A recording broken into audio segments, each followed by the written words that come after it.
नमस्कार। व्यू क्या है? लोग आपके चैनल पे आते हैं या आप कहीं किसी के पास जाते हैं तो व्यू क्या है?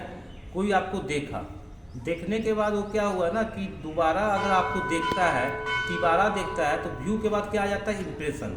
कि अगर बार बार वो देख रहा है तो उसका नज़र में आप ही क्यों आ रहे हैं? बहुत लोग थे, यूट्यूब में भी बहुत चैनल था, तो बार बार आपके पास क्यों आ रहा है? इसका मतलब कहीं ना कहीं वो आपके पास इम्प्रेशन में जा रहा है। उसी तरह आप किसी मंदिर में जा रहे हैं या किसी स्कूल में जा रहे हैं, किसी टीचर के पास पढ़ने जा रहे हैं, तो व्यू में जाने के बाद आप सब जगह तो गए थे, लेकिन कहीं ना कहीं कोई बात आपको ऐसा लग गया जो अट्रैक्टिव हुआ, तो आप वहाँ पे इम्प्रेस हो गए। तो आप एक डिसीजन ले लिए कि हमको कहाँ किसके पास बैठना चाहिए ताकि उससे आपको इम्प्रेशन आया।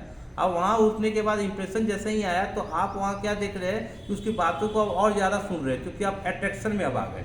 अट्रैक्शन इसीलिए आ गया क्योंकि आप व्यू के बाद तो पहले सब जगह घूम चुके थे, क्योंकि हर जगह नज़रिया देख लिए थे। व्यू देखने के बाद आपको क्या हो गया, जो कुछ बात ऐसा किसी का लग गया जो आपको इम्प्रेशन किया, तो आप वहाँ पे जाके इम्प्रेस हो गए।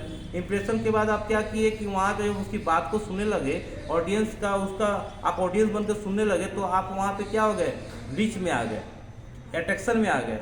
और रीच जब होने लगेगा तो आप डेली डेली जब जाइएगा तो आप क्या हो गए? रीच में आ गए। दोबारा जा रहे हैं तो क्या हो गया? देखिएगा वो यूट्यूब में भी दिखाता है कि जो है रिटर्निंग व्यूअर्स है, तो आप रिटर्निंग व्यूअर्स क्या हो गए? अट्रैक्शन और इंप्रेशन जब आने लगता है, तो अट्रैक्शन जब इंप्रेशन आने के कारण क्या हो गया? आप वहाँ पे क्या हो गए? उसके इंप्रेशन में आने के कारण क्या हो गया? रीच में आ गए। बार बार आपको बात मन कर रहा है कि अरे भैया उसका एक बार देख लेते, एक बार सुन लेते और आदमी से मिल लेते। जैसे ही आप इंप्रेशन में आने के बाद जब रीच करने लगते हैं तो वहाँ से आपका वाचिंग आवर बढ़ता है। अब वहाँ पे वाचिंग आवर क्या है कि अब उसको सुनना चाहते हैं आप, उसकी बातों से आप बहुत इम्प्रेस हो चुके हैं, रीच हो चुके हैं, व्यू हो चुके हैं, रिटर्निंग आ गए, तब आप वहाँ पे उसकी बातों को सुनते हैं, तब जाके आप पॉपुलरिटी को जाते हैं। और वही आदमी जाके बोलता है कि अच्छा टीचर है, अच्छा पढ़ाता है, अच्छा वक्ता है, अच्छा बोलता है। अच्छा इंप्रेशन बना के रखिए, आपकी बातों से अट्रैक्शन होगा।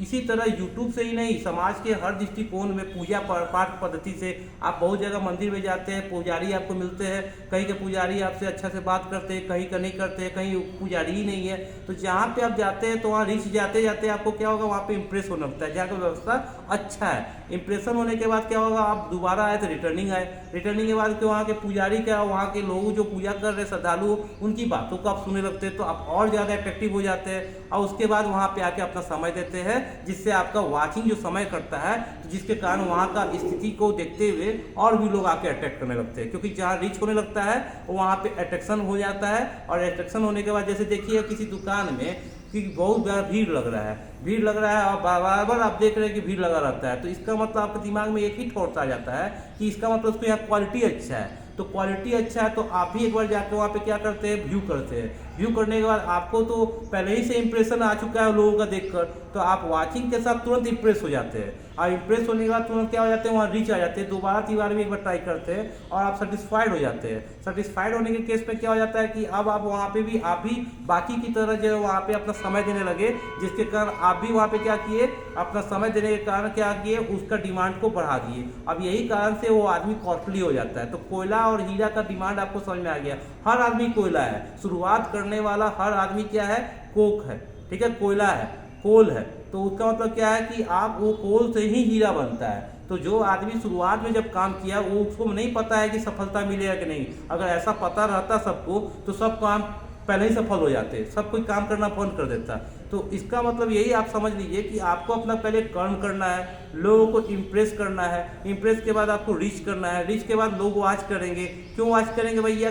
बाकी को भी तो बहुत लोग मिला हुआ था, लेकिन आपका व्यवहार, आपका क्वालिटी, आपका बोलचाल, आपका स्टैंडर्ड, सब कुछ उसी में डिपेंड है। आपको मधुबानी से बोलना होगा, उरे किसी के साथ नहीं बोलना है। दृष्टिकोण हमेशा अच्छा रखना है। समाज इसी से चलता है, सोसाइटी इसी से चलता है और तभी समाज आगे की ओर अग्रसर होता है। धन्यवाद।